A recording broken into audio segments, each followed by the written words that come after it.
माजी आमदार जयंत पाटील यांच्या प्रमुख मार्गदर्शनाने पोशीर प्रकल्प संघर्ष समितीची प्राथमिक बैठक संपन्न झाली.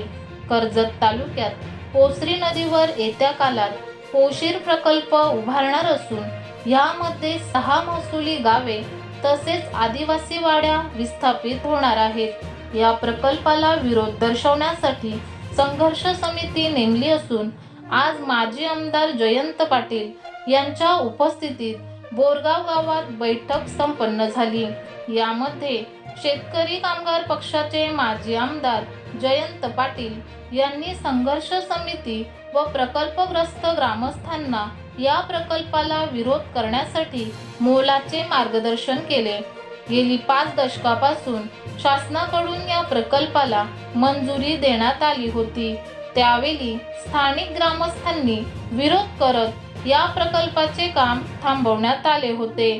मात्र आता पुन्हा या प्रकल्पाबाबत चर्चा सुरू झाली असल्याने प्रकल्पाला विरोध करण्यासाठी सर्व ग्रामस्थ एकवटले आहेत.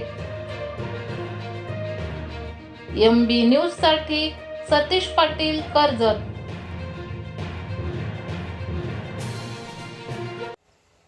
आपल्याला जमीन द्यायचीच नाहीये,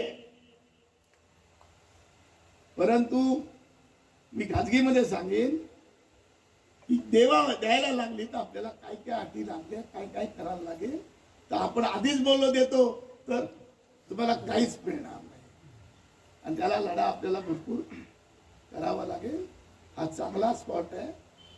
ज्या पद्धतीची आता 3री मुंबई आमच्याकडे होते, पेण आणि अलिबाग पण जाणार आणि ती रोह्यापर्यंत जाणार आहे, आणि 4थी मुंबई माणगाव पासून माणपर्यंत होते.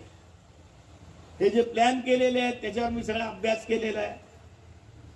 लोकलेखा समितीवर मी जवळजवळ 20 वर्ष मला पहिल्यापासून संधी मिळाली.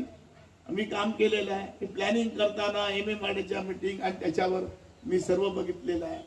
त्याच्यामुळे मला माहिती आहे काय होणार आहे काय नाही आहे.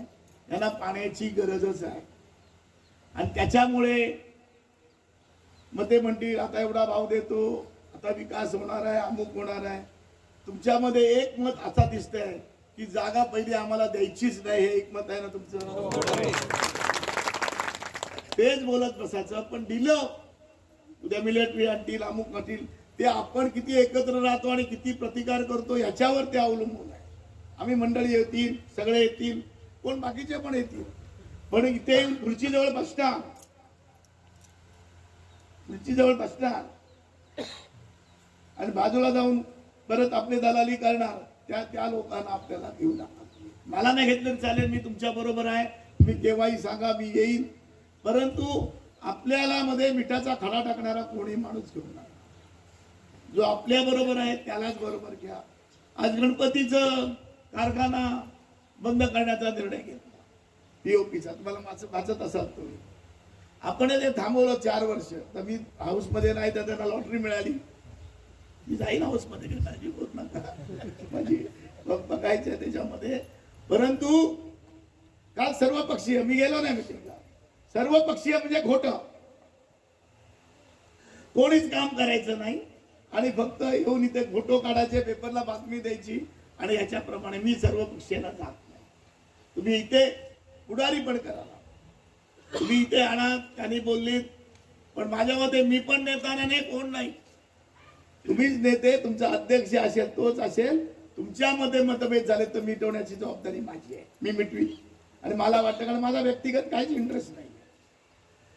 मला कुठली जागा नको आहे की मला कुठली, मी ते काय घेणार नाही किंवा काही नाहीये.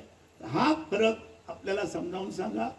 याच्यामध्ये होणारं पुनर्वसन उद्या घेतलं, त्याची जागा पण कुठली पाहिजे ती पण आपण ठरवायची. मग जवळ होईल, ते पण एकत्र राहिलं, आपले नाती गोती आहेत. ते आम्हाला जे वाईट अनुभव आलेले आहेत ते अनुभवाचे आम्ही तुम्हाला पाडा वाटू आणि त्याप्रमाणे करू. मला वाटतं आपण गेल्यानंतर उद्या मोर्चा काढायचा लागला तर सकाळी काढायचा नाही.